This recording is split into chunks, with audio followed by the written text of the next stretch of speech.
你还有多少特重要的事情要处理的？哎，信得过我吗？要不要我帮你处理？战浩宇问着。乔涵说道，不用了。那凤家主回到江城了吗？从江城机场坐出租车回来的路上了，估计还要40几分钟才能到。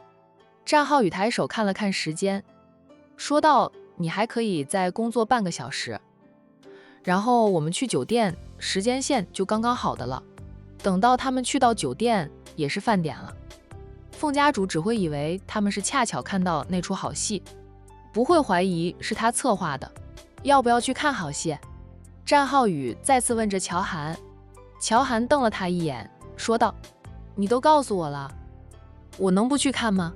那么精彩的好戏，当然要看。末了，他再次瞪战浩宇两眼，吐槽地道，我本来不是个好热闹的人，要被你带坏了，居然答应了跟他去凑热闹看好戏。战浩宇嘻嘻的笑，你就是太过严肃了。人生短短几十年，要轻松快乐，有好戏看就看好戏。像苏南，经常就是吃瓜在最前线，他心态好得很，像他这样的人，活100岁都没有问题，天塌下来他都当成被子盖。你则是思想包袱太重，乔涵，不说为了我，为了你自己，我觉得你应该大方地承认你是个女人。我想你说清楚后，你会觉得整个人都变得轻松的。乔涵说他，我就说你2句，你跟我扯到人生大道理去了，坐到一边去，别打扰我工作。战浩宇笑，行，我坐到一边去，你先忙。说着，他扭头看看办公室的门口，问他，乔涵，会不会有人没有敲门就进来，或者像我刚才那样敲了门就进，不等你回应？除了你和乔轩，不会有第3个人这样。乔涵已经重新投入到工作中，懒得再搭理这个话痨。战浩宇在沙发上坐下来，无所事事的他，就用手机偷偷地拍着认真工作的乔涵，觉得乔涵真的帅呆了，怪不得那么多的女孩子爱慕他，为他疯狂。他要是女孩子，都会一见乔涵误终身，再也看不上其他男人。越是觉得乔涵优秀，战浩宇越发明白那些江城名门闺秀，有多么的恨他了。他刚接近乔涵的时候，乔涵的爱慕者还天天跑到乔氏集团门口等着乔涵，盼着能见乔涵一面，能跟乔涵说上几句话。乔涵对待那些追求者一律冷漠对待，他们谁都没有希望，又都觉得自己有希望，因为乔涵并没有偏向他们任何一个人，他们都处于同等的位置上。就战浩宇的出现呢，打破了他们的那种平等，他们竟然全都输给了战浩宇这个男人。那情敌是个男人，对于他们来说打击太大了。他们一开始还会和战浩宇争上一争，战浩宇就曾经舌战众情敌。当乔涵对战浩宇越来越包容，有时候可以说是温和，那些爱慕乔涵的女人彻底死心。原来不是他们不好，是乔涵不正常。乔涵是同性恋呀，乔涵喜欢的是男人，所以不管他们有多优秀，都没有办法打动乔涵的心。会怨恨战浩宇，是觉得战浩宇的出现撕破了乔涵同性恋的真面目，让他们全都心碎离场。战浩宇，你再偷拍我，我会把你的手机摔了。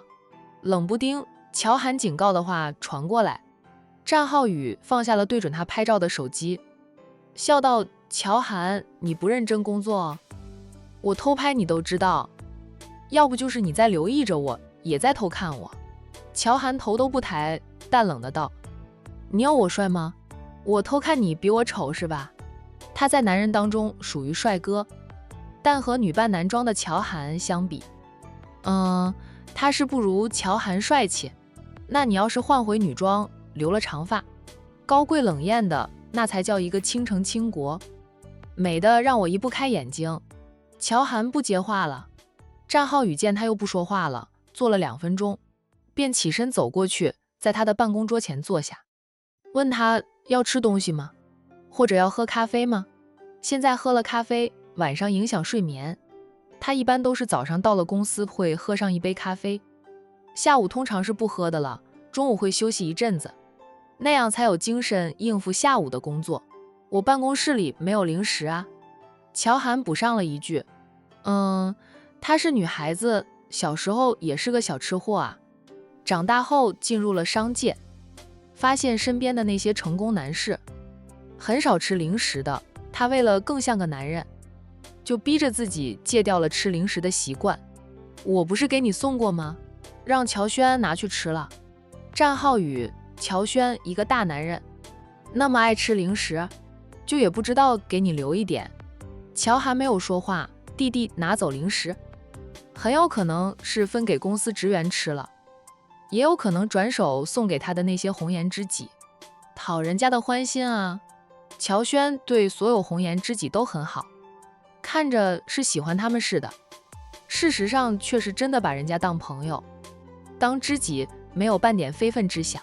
乔涵拿这个胞弟也没有办法，看缘分吧，应该是缘分未到。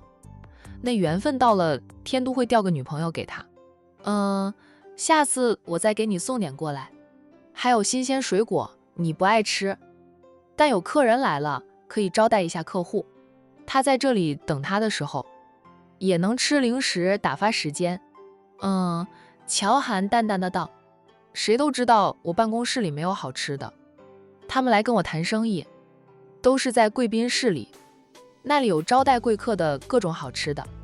你要是觉得无聊，就去那里拿点什么吃的回来，打发一下时间。什么好吃的我没吃过，不了，就坐在这里陪你，看着你都好。越是看着你，我越是喜欢你。乔涵，让我亲一口行吗？乔涵招头瞪他，吐出一个字来，滚。我不滚，我都不知道滚字怎么写的，也不知道怎么滚的，要不你示范一次给我看看，看看我能不能学会滚。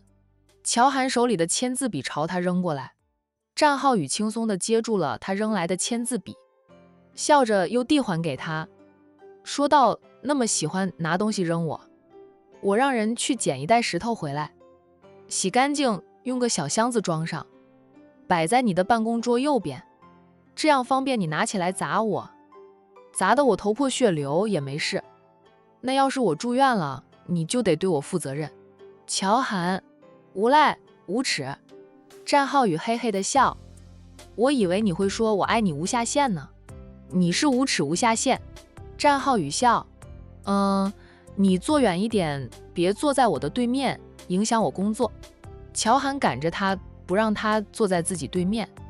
这个男人是个话痨，很容易就找到话题和他唠叨，就算他能够安静地坐着，也会影响到他工作，因为他总会专注地盯着他看，把他当成一件稀世珍宝来欣赏着。我不出声，不会影响你工作的呀，你的注视也会影响我。战浩宇得意了，他笑问，乔涵，你是不是很爱我，只是脸皮薄，不好意思承认？你看我坐在你对面，不出声，你都说影响到你，能影响你的情绪，打扰你到工作，说明你很在乎我，一直都留意着我的举动。乔涵瞪他，警告地道，再不滚远点，我就打电话通知保安上来把你请出去，以后都不准你踏入乔氏集团半步。乔涵，你这个惩罚太狠了哈！好，我滚远一点，你快点处理文件，我不打扰你了，我去找乔轩吹牛逼，20分钟后上楼来接你下班。说着，战浩宇起身拉开椅子就走，走了2步又折回来，绕进了办公桌，凑到乔涵的跟前，不管不顾地在乔涵的唇上轻咬了一口。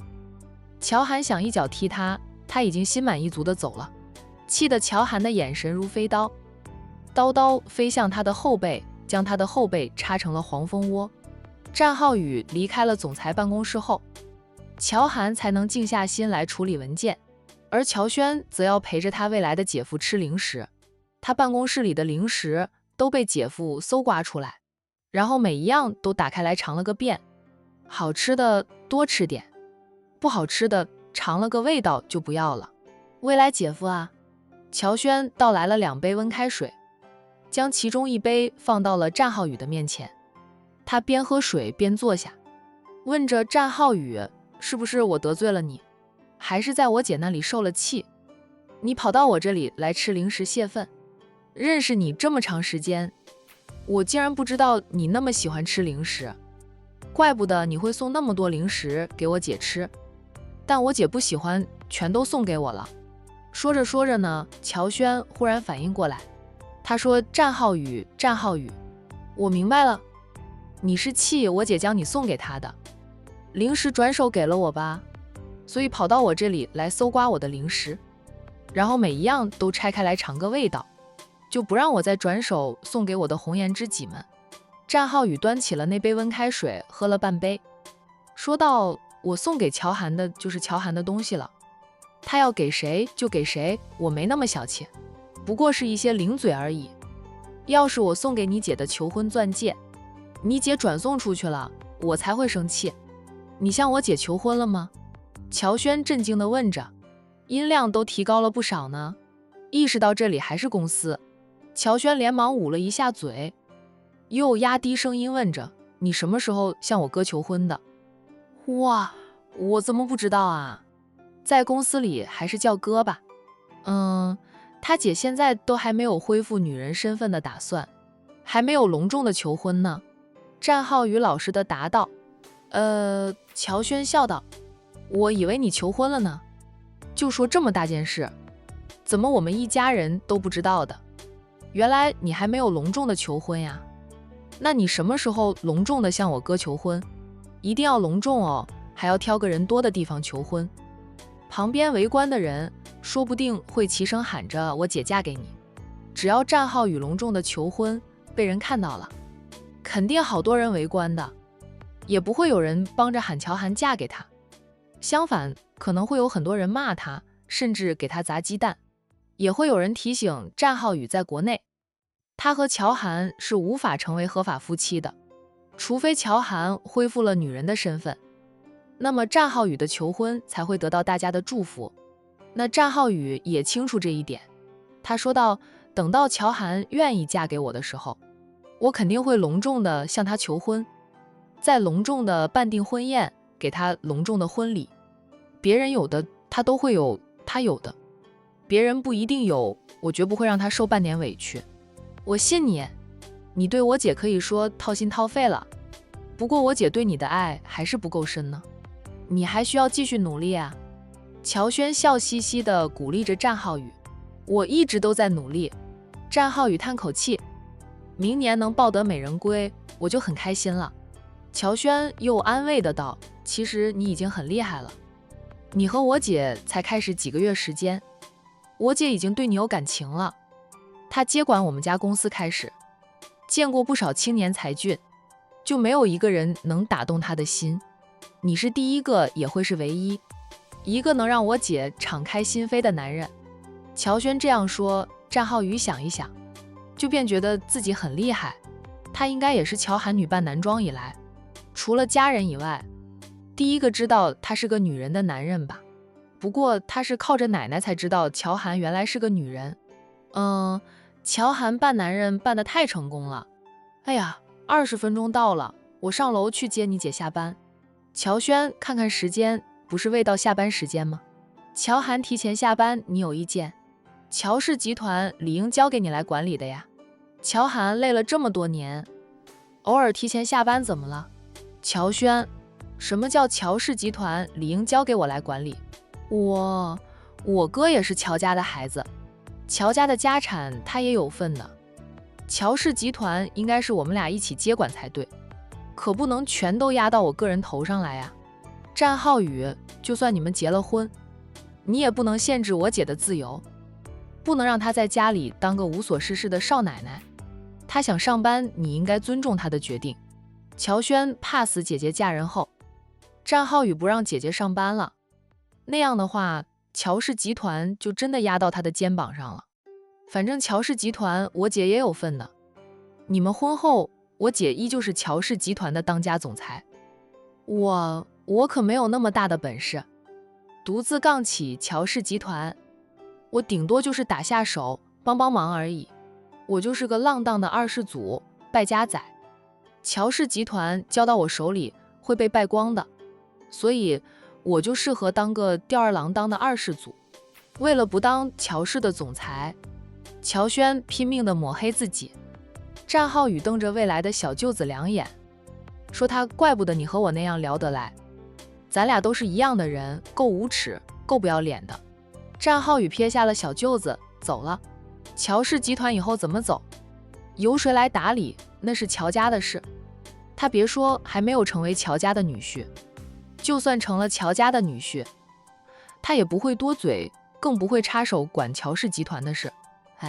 免得别人以为他是冲着乔家的钱来的。说实话，他真不把乔家的财产放在眼里。乔家在江城属于顶尖级的豪门之一了，但财力方面还是不如他们战家的。乔涵刚停下来，战浩宇就推门进来了。阿涵，你忙完了吧？走，咱们去吃饭。战浩宇大步地走过来，笑着问他。乔涵嗯了一声，将处理好的文件叠放整齐，然后按下内线电话，通知乔秘书进来，拿走了那些处理好的文件，他才起身绕出了办公桌。战浩宇伸手要牵他的手，他说道，在公司里别牵我的手，现在谁不知道咱俩是一对儿，牵手怎么了？战浩宇嘴上说着，还是缩回了手啊，不想惹他生气，就两个人肩并肩着往外面走去。10分钟后啊，数辆车呢驶出了乔氏集团。从机场回来的凤家主比战浩宇他们早了几分钟到达丰泽大酒店。那凤家主在车上静坐了足足2分钟才下车。家主，保镖们集结到凤家主的身后，他们不明白家主为什么要改变目的地。凤家主深吸几口气，告诉自己冷静点儿。他低声吩咐着2个人跟着我进去，其他人都在酒店门口守着。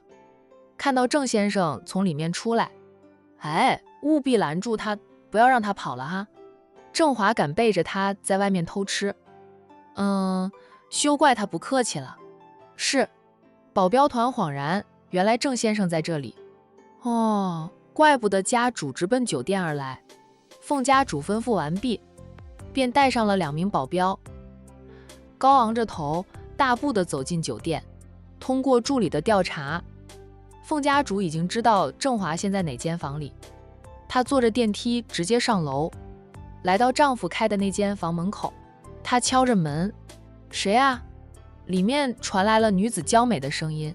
凤家主没有说话，就依旧敲着门。门很快被拉开，出现在凤家主面前的是一张年轻漂亮的面孔。那张脸是长得真漂亮，比凤家主年轻时还要漂亮几分。女子还有一双漂亮的大眼睛，水汪汪的，搭配着翘挺的鼻子，红艳诱人的樱桃小嘴却显得很清纯。再看她的身材，凤家主眼神变得森冷。这副身材相当的火辣，怪不得郑华胆大包天，居然敢真的偷吃。换做他是个男人，那面对这样一个尤物，他也抵挡不住。女子的脖子上还满是恩爱过的印记，说明他和郑华刚滚完床单。在凤家主打量着女子的时候，那女子也在打量着他。你谁啊？女子质问着凤家主。凤家主没有立即发作，他问着，请问郑华在吗？谁啊？谁找我？郑华恰好从浴室里出来，他刚洗完澡，拿着一条干毛巾擦拭着头发。听到问话声，他问了句。当他看到站在门口的妻子时，郑华傻了眼，他以为自己看花了眼，连忙擦了擦眼睛，再定睛看，还是看到妻子那张保养的再好，就依旧有着岁月沧桑痕迹的脸。亲爱的，找你的。女子错开身体，对郑华说了句，心里其实猜到了一个可能性，那就是这个老头子的老婆找过来了。他无所谓，找上门来就找上门来呗，他都不知道被多少原配找上门撕过。他只要不找上流社会圈子里的男人，就不会被他背后真正的金主知道。谁叫他的金主很少来找他？他知道金主身边女人多，可能已经记不起他了。好在并没有断了他的零花钱，他也依旧可以挂着那个金主的情妇名分行走，骗别人说她是金主最喜欢的女人之一，就没有人敢真正对他下死手。老婆，你怎么回来了？郑华脸色变得煞白，他结结巴巴地问着妻子，就拿着毛巾的手都在抖了。哎，不是说还要过几天才能回来吗？怎么现在站在他的房门口了？要命了，他出轨被老婆抓了个正着。想到凤家主的那些手段，郑华两条腿软软的，不停地抖着。忽然，他扭头指着那个已经点燃了一根烟，在吞云吐雾的女人说道：“老婆，是他勾引我的，是他勾引我的。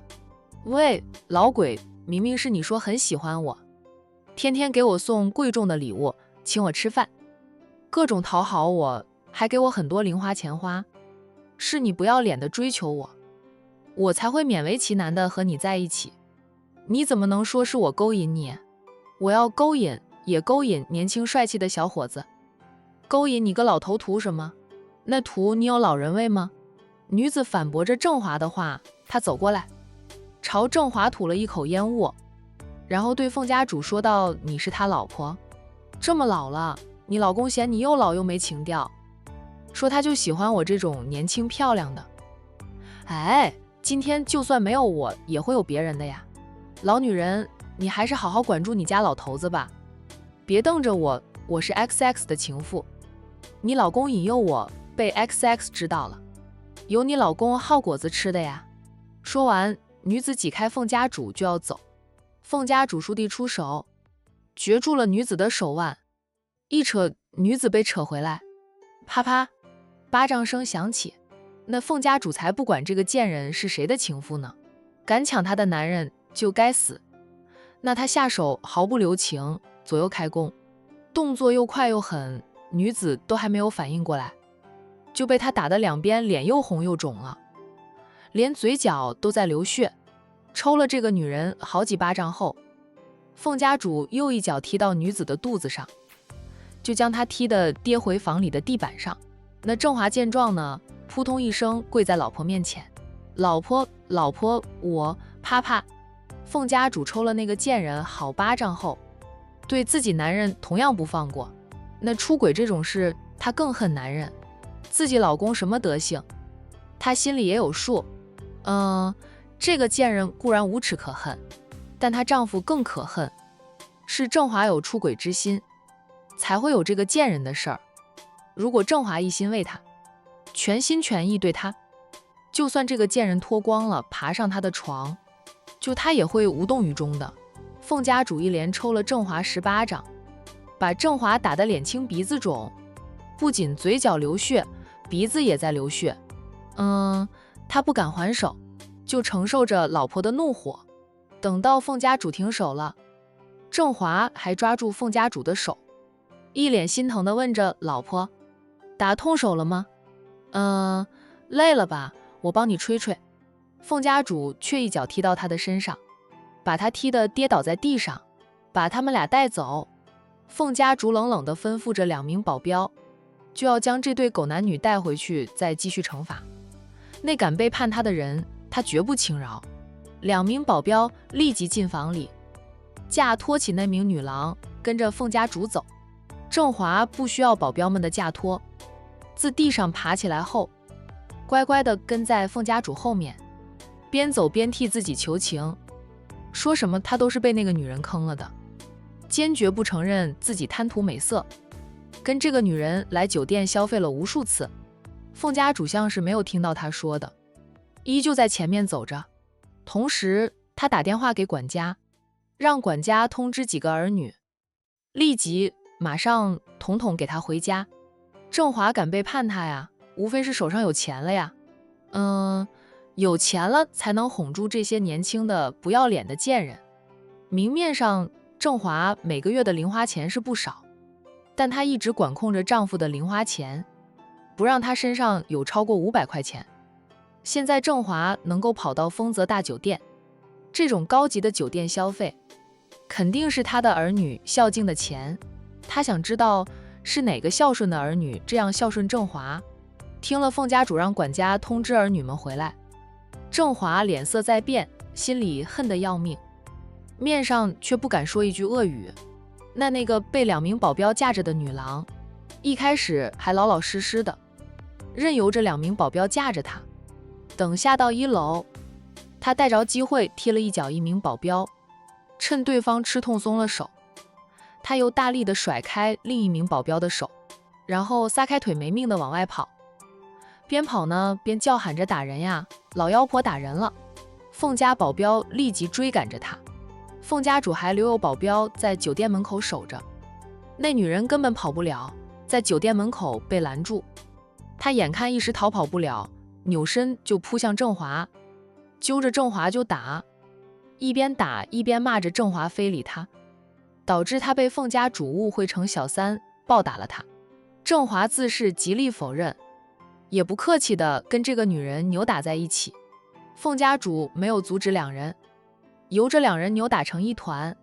谁知道那个女人和郑华扭打到凤家主身边时，他突然松开了郑华，就扑向了凤家主。凤家主多少都会些拳脚功夫，只是他没有防备，加上年纪大了点儿，一瞬间的不察就被女人扑倒在地上。女人骑在他身上就打他。保镖团见状呢，七手八脚的去拉开了女人。凤家主本来就够丢脸的了，她老公出轨被她抓个正着，女人和郑华扭打时还不停地爆粗口骂人，围观的人又越来越多，什么都扑出来了，让她老脸难看至极。自己竟然还被一个贱人骑在身上暴打了几下，哪怕只有几下也足够挑动凤家主的怒火。他本来就怒火中烧的了，现在是熊熊大火。在那个女人被保镖控制住后，他又左右开弓暴打那个女人，打的女人的脸肿得不成样子。此刻女人的爹爸估计都认不出他来。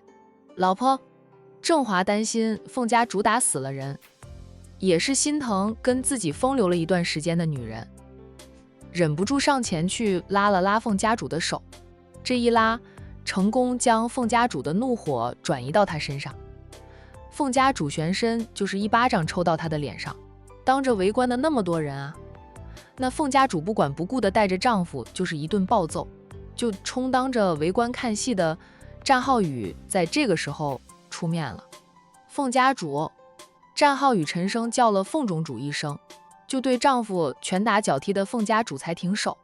他扭头看向了叫他的人，发现是战浩宇，他似是回过神来，边整理着自己因为暴揍丈夫有点乱了的衣衫，边说道：战三少爷啊，凤家主，我刚回来，不知道发生了什么事，但这里是我丰泽的地盘，凤家主在我这里还是手下留点情，别把人打死了，影响我丰泽酒店的名声，那就不好了。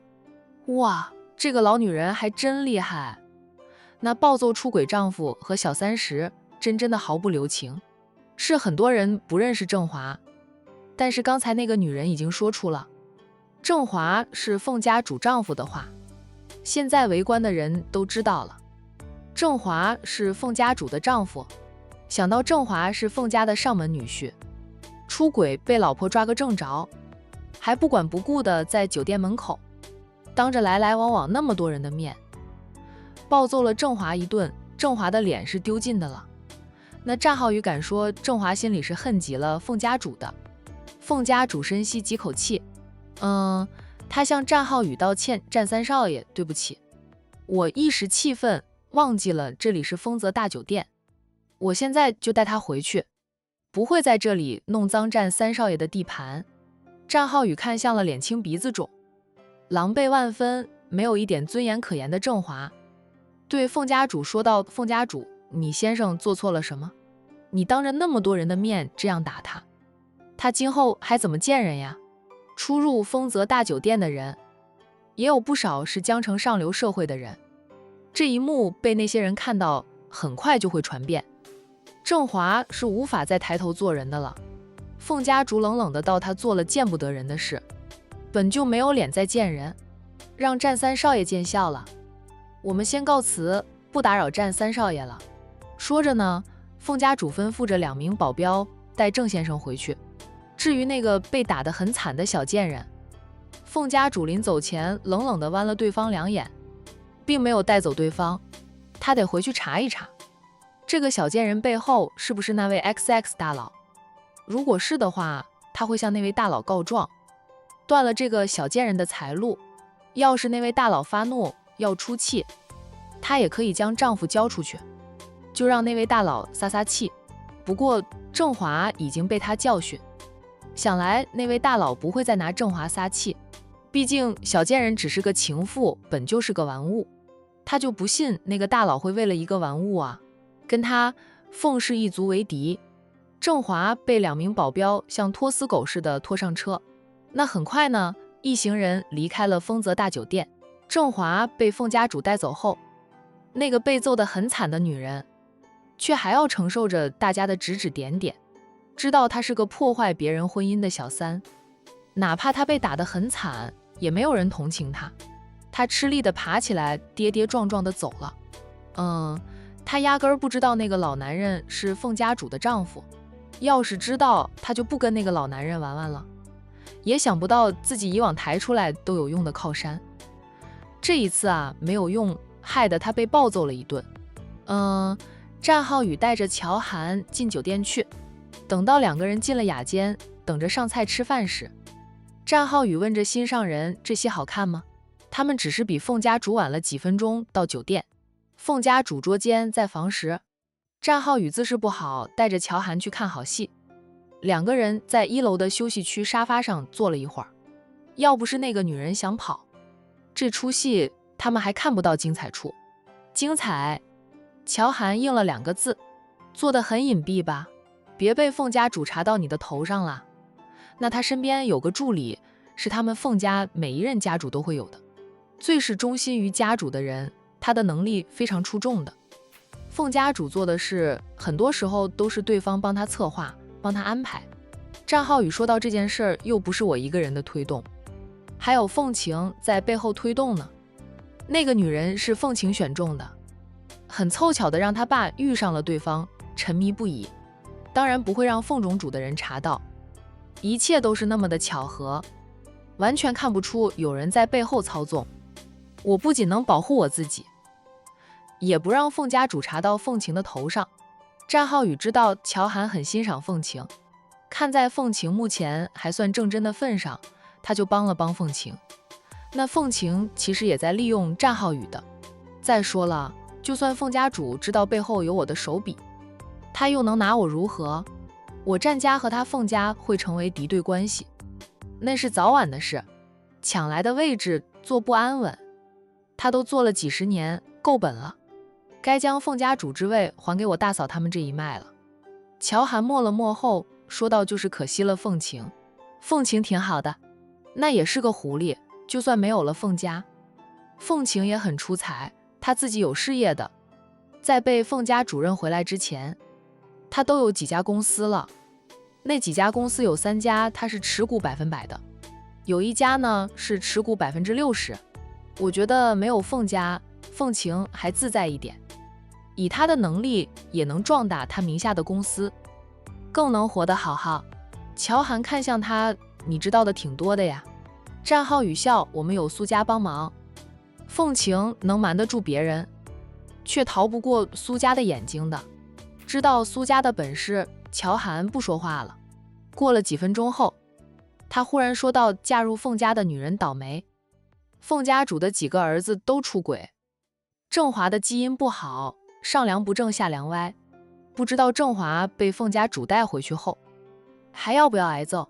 那凤家主出手还真是毫不留情呀。”乔涵看他：“怎么，你替郑华抱不平了？哎，你是不是觉得郑华被打很可怜？是不是觉得凤家主太残暴？没有，绝对没有，郑华就是活该。我怎么可能可怜他？他活该，简直就是丢了我们男人的脸。”战浩宇生怕话题会上升到所有男人的身上，赶紧扯开了话题，免得聊着聊着影响了乔涵对他的印象。那就不好了。